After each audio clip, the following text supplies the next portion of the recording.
Hello दोस्तों, आज के वीडियो में हम बात करने वाले हैं आगे के क्वेश्चन की। इसका बेसिक वीडियो परसेंटेज का हम पहले ही डाल चुके हैं, ठीक है।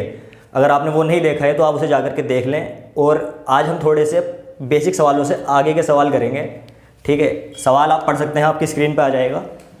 पहला क्वेश्चन है, एक संख्या में उस संख्या के 37 सही 1/2% की वृद्धि करने पर 33 प्राप्त होता है, 33 प्राप्त होता है, वह संख्या क्या है? क्या है सवाल, एक बार और देख लेंगे। एक संख्या में उस संख्या के 37 सही 1/2% की वृद्धि करने पर, क्या करने पर? वृद्धि करने पर 33 प्राप्त होता है, वह संख्या क्या है? ठीक है, देखेंगे सवाल। सबसे पहले तो देखेंगे परसेंटेज। परसेंटेज दिए हमें 37 सही 1/2%, ठीक है। परसेंटेज को बदलेंगे फ्रैक्शन में, जो कि मैंने कल आपको बताया था। तो सबसे पहले बदलेंगे फ्रैक्शन में। क्या होगी 37 सही 1/2 की परसेंटेज की फ्रैक्शन? आपको बताया था मैंने कल 12 सही 1/2% की फ्रैक्शन क्या होती है, ठीक है। उसी का तो 3 गुना लिखा हुआ है ये, तो यहाँ पर गुणा 3 कर देंगे। 12 सही 1/2% की मैंने बताई थी कल आपको 1/8, उसका 3 गुना करेंगे तो कितनी आ जाएगी? 3/8, ठीक है। तो अब मान लिया हमने संख्या है 8, संख्या है हमारे पास 8, और उसमें कितनी की वृद्धि करने पर? 37 सही 1/2% की वृद्धि करने पर। 8 का 37 सही 1/2% कितना होगा? 3। तो उस संख्या में अगर हम 3 की वृद्धि कर दें तो कितना हो जाएगा? 11।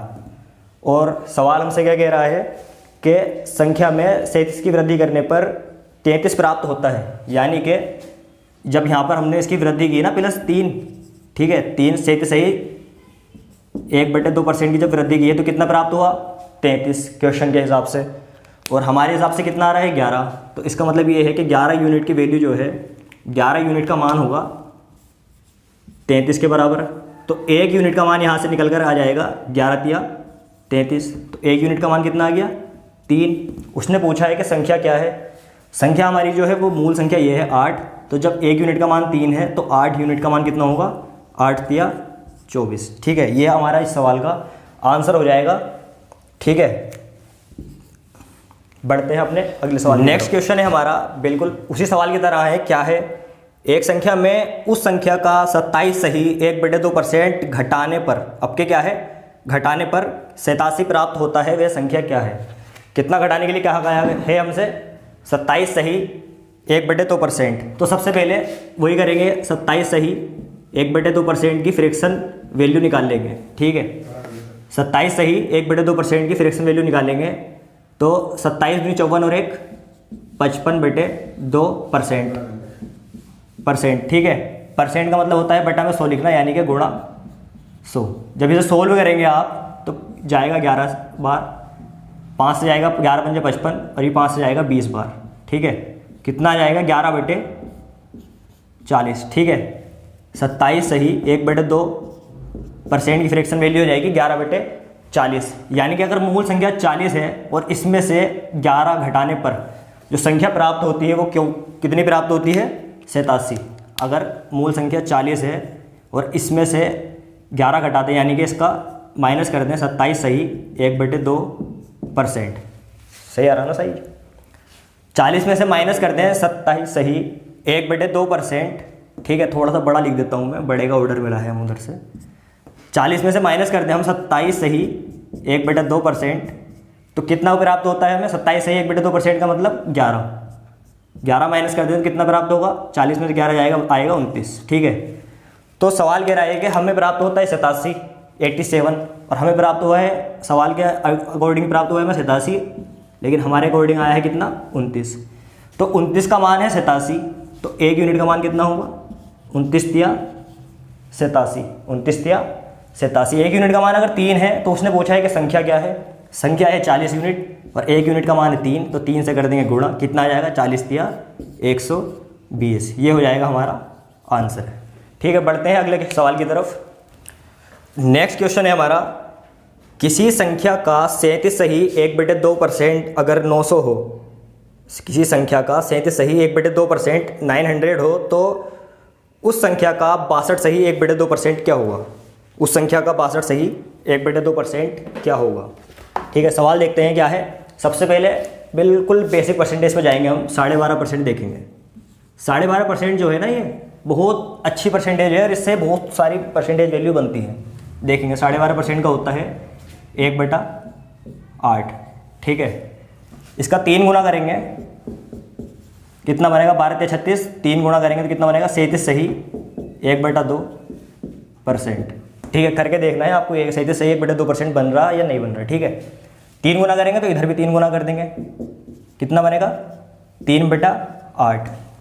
और इसी संख्या का अगर हम कर दें 5 गुना, 5 गुना करते हैं तो कितना बनेगा? 12 × 5 = 60 प्लस 5/2, और जब करेंगे इसको सोल्व तो कितना आएगा? 62 सही 1/2%, ठीक है। ये भी आपको करके देखना है, 62 सही 1/2%। जब इधर 5 गुना करा है तो इधर भी 5 गुना होगा, ठीक है। तो 5 गुना करेंगे तो कितना आएगा? 5/8। यानी कि मकसद कहने का ये है कि अगर मूल संख्या हमारे पास 8 है तो उसका 37 सही 1/2% 3 होगा, और उसी संख्या का 62 सही 1/2% 5 होगा, ठीक है। अगर मूल संख्या 8 है तो उसका 37 सही 1/2% 3 होगा, और उसका 62 सही 1/2% कितना होगा? 5 होगा। तो उसने कहा है सवाल में हमसे, किसी संख्या का 37 सही 1/2% 900 है। किसी संख्या का 37 सही 1/2% कितना है? हमारे हिसाब से 3, और उसके हिसाब से कितना है? 900। तो उसने पूछा है कि उस संख्या का 62 सही 1/2% बताइए। 62 सही 1/2% कितना है? 5 हमारे हिसाब से। तो 3 की वैल्यू अगर 900 है तो 1 की वैल्यू कितनी हो रही होगी? 300, ठीक है। तो 5 की वैल्यू कितनी आएगी? गुणा कर देंगे 300 से, 5 × 1500। ये हमारे सवाल का आंसर हो जाएगा, ठीक है। नेक्स्ट क्वेश्चन है, एक परीक्षा में कुल परीक्षार्थियों के 65% उत्तीर्ण हुए। एक परीक्षा में कुल परीक्षार्थियों के 65% उत्तीर्ण हुए, यानी कि पास हुए। कितने पास हुए? 65% पास हुए। और 65% पास हुए। और यदि परीक्षा में 420 परीक्षार्थी अनुत्तीर्ण रहे, टोटल कितना होता? 100%। जो ये बड़ा करके लिखना पड़ेगा थोड़ा सा। टोटल होता 100% जो परीक्षा में आए, परीक्षा में इतने छात्र हमारे पास बैठे, ठीक। इसमें से 65% तो पास हो गए, उत्तीर्ण, ठीक है। तो बचे कितने इसमें से? 35% जो कि पास नहीं हुए, क्या हो गए? फेल हो गए, ठीक है। तो उसने ये कहा है कि 420 परीक्षार्थी अनुत्तीर्ण रहे। 35% की वैल्यू कितनी है? 420 परीक्षार्थी अनुत्तीर्ण रहे, फेल रहे, और हमारे हिसाब से 35% फेल रहे, ठीक है।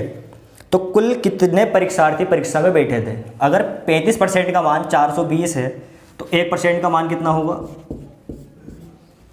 420 भाग 35। और टोटल यानी टोटल विद्यार्थी कितने हैं?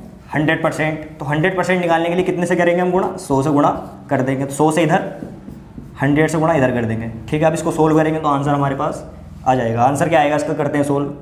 7 × 5 = 35, 7 × 6 = 42, ठीक है। 5 से इसको काटेंगे, 5 दूनी 10, 20, 6 दूनी 1200, यानी कि टोटल 1200 स्टूडेंट परीक्षा में बैठे थे। ये सवाल का आंसर हो जाएगा। अगला प्रश्न है दोस्तों हमारा, क्या है? एक संख्या में 10% की वृद्धि करने के बाद इसमें 10% की कमी कर दी जाती है। इससे वह संख्या क्या होती है? हमें ऑप्शन में देख करके बताना है। क्या होता है कि एक संख्या थी हमारे पास, अब ये सवाल मैं आपको रेशियो से कराऊंगा। एक संख्या है हमारे पास, उसमें 10% की वृद्धि कर दी गई। पहले तो 10% की वृद्धि करने का मतलब हुआ 10 से 11 कर दी गई, क्योंकि 10% की फ्रैक्शन वैल्यू, 10% की फ्रैक्शन वैल्यू कितनी होती है? 1/10। पहले तो एक, यानी कि 10% की वृद्धि कर दी, यानी कि 10 पे 1 बढ़ा करके 11 कर दिया। फिर क्या हुआ कि 10 से घटा करके 1 की कमी कर दी, यानी कि 1 माइनस कर दिया। तो कितनी हो गई? 10 से 9 हो गई। तो टोटल क्या हुआ उसमें, ये हमें बताना है। टोटल हुआ है, संख्या अगर 100 है, 10 × 100 तो 11 × 99 संख्या हो गई। तो क्या हुआ है? टोटल 1 की कमी हुई है, और 1 की कमी 100 पे कितनी होती है? 1% की कमी। तो इस सवाल का आंसर हो जाएगा 1% की कमी। ठीक है, ये आंसर हो जाएगा। मिलते हैं अगले सवाल में। क्वेश्चन है दोस्तों हमारा, एक परीक्षा में एक छात्र 20% अंक लाकर 30 अंकों से अनुत्तीर्ण हो गया, यानी 30 अंकों से फेल हो गया, तथा दूसरे छात्र ने 32% अंक लेकर उत्तीर्ण होने के लिए आवश्यक अंकों से 42 अंक अधिक प्राप्त किए। यानी कि 32% अंक लेकर, यानी कि उसने 32% अंक उसे मिले और उसके अंक 42 अंक ज़्यादा थे किससे? पास होने वाले अंकों से। ठीक है, तो हमें ये बताना है उत्तीर्ण होने के लिए कितने प्रतिशत अंक लाने होंगे, कितने प्रतिशत अंक लाने होंगे।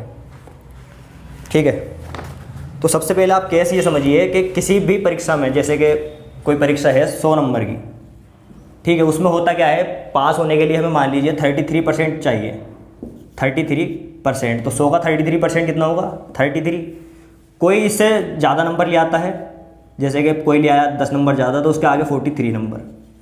कोई इससे कम नंबर ले आता है, जैसे कि कोई 10 नंबर कम ले आया तो उसका आगे 23 नंबर। ठीक है, तो ये कहा है कि कोई लड़का, कोई छात्र परीक्षा में 23% अंक ला करके 10 अंकों से फेल हो गया, या कोई व्यक्ति, कोई छात्र 43% अंक ला करके 10 अंकों से पास हो गया। इसी तरीके का ये सवाल है, बस हमें इसको सेम करना है, सेम बनाना है। कैसे करेंगे देखते हैं।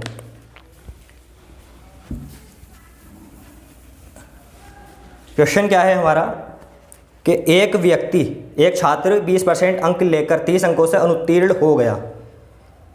जिस छात्र को 20% अंक मिले हैं ना, ये मिले 20% अंक एक छात्र को मिल गए, ठीक, 30 अंकों से अनुत्तीर्ण हो गया, यानी कि 30 अंक इसे और मिल जाएं, 30 अंक और मिल जाएं तो इसके कितने हो जाएंगे? ये पास हो जाएगा, पासिंग मार्क्स आ जाएंगे इसके, चाहे वो कितने भी परसेंटेज बैठ रहे हो, पासिंग मार्क्स आ जाएंगे ना इसके। ठीक, इसी तरीके से दूसरा स्टूडेंट है, 32% अंक लाया और पास होने के लिए आवश्यक अंकों से 42 अंक अधिक हैं, यानी कि अगर इसके 42 अंक हम घटा दें तो जितने अंकों पर पास होना है इसके बराबर हो जाएंगे ना। तो ठीक है, ये भी पासिंग मार्क्स है, ये भी पासिंग मार्क्स है, यानी कि इतने अंक पे पास होना है और ये भी इतने अंक पे पास होना है, तो ये बराबर होंगे आपस में। ठीक, ये बराबर है, तो इसको हम जब सोल्व करेंगे परसेंटेज वाले एक तरफ कर लेंगे और बिना परसेंटेज वाले एक तरफ कर लेंगे। ठीक है, यहाँ 32% बड़ा है तो 20% इधर ले जाएंगे, कितना आएगा? 32% माइनस 20%, और 42 को जब उठा करके इधर लाएंगे तो ये प्लस का हो जाएगा, 30 प्लस 42 यानी कि 42। ठीक है, इनको जोड़ के लिखेंगे, 42 और 30 कितना बनेगा? 72, 72, और 32 में से 20 घटाएंगे तो कितना बनेगा? 12%। यहाँ से 1% की वैल्यू अगर हम निकालेंगे, 1% की वैल्यू निकल करके आएगी 72/12, यानी कि 12 छंग 72। 1% की वैल्यू आएगी 6 अंक, 1% की वैल्यू कितनी आएगी?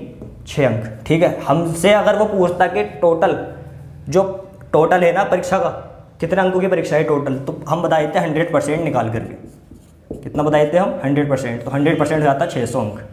लेकिन उसने हमसे ये नहीं पूछा, उसने पूछा हमसे पासिंग मार्क्स, यानी कि पास होने वाले अंकों की, पास होने के लिए जो अंक चाहिए वो कितने चाहिए। तो पास होने के लिए हमें चाहिए 20% प्लस 30 अंक, यानी कि तो 1% की वैल्यू ये है और 1% की वैल्यू कितने अंक है? 6 अंक है। ठीक है, तो हमें चाहिए 20% अंक प्लस 30 अंक। ठीक है, लेकिन उसने हमसे यहाँ पर अंक नहीं पूछे, उसने हमसे यहाँ पर क्या नहीं पूछा? अंक नहीं पूछे। उसने हमसे पूछा है सिर्फ क्या कि हमें परसेंटेज बता दो कि कितनी परसेंटेज पे एक छात्र परीक्षा में पास हो जाएगा। ठीक है, तो हमें बताना है जो 30 अंक है ना, इसकी परसेंटेज बना करके बतानी है। जब 6 अंक की 1% है, 6 अंक की क्या है? 1% है, 6 अंक की 1% है, तो 30 बनाने के लिए गुणा कर देंगे 5 से, यहाँ पे भी गुणा कर देंगे 5 से। ठीक है, 5 छंग 30 और 5 ही का ना 5%, यानी कि 30 अंक की कितनी परसेंट बनेगी? 5%। और टोटल हमें चाहिए कितने थे? 20% प्लस 30 अंक, यानी कि 20% प्लस 5%, यानी कि 20% प्लस 5% हमें चाहिए थे, यानी कि 25% जो अंक है ये वो अंक है जो परीक्षा में पास होने के लिए चाहिए। यही हमारा आंसर हो जाएगा। चाहे तो आप इसे यहाँ से भी निकाल सकते हैं। अगर आप 42 घटा दो इसमें एक, यानी कि 6 को 42 बनाने के लिए गुणा 7 से कर दोगे आप, यहाँ पर भी गुणा 7 से कर दोगे। ठीक है, तो 7% की वैल्यू कितनी आएगी? 7% की वैल्यू आएगी 42 अंक। ठीक है, तो यहाँ पर 7% इसमें से आप घटा दो, 32 में से अगर 7 घटाएंगे तो कितना बचेगा? 25%, यानी कि 25% पास होने के लिए अंक चाहिए, ये सवाल। ठीक है, तो आपकी समझ में आ गया होगा, ये हमारा आंसर हो जाएगा। और इसके अलावा बाकी जो सवाल हैं हम अगले वीडियोस में करेंगे। ठीक है, बुक वही है आर एस अग्रवाल, इसके जो अच्छे अच्छे सवाल हैं मैं वो करा रहा हूँ आपको।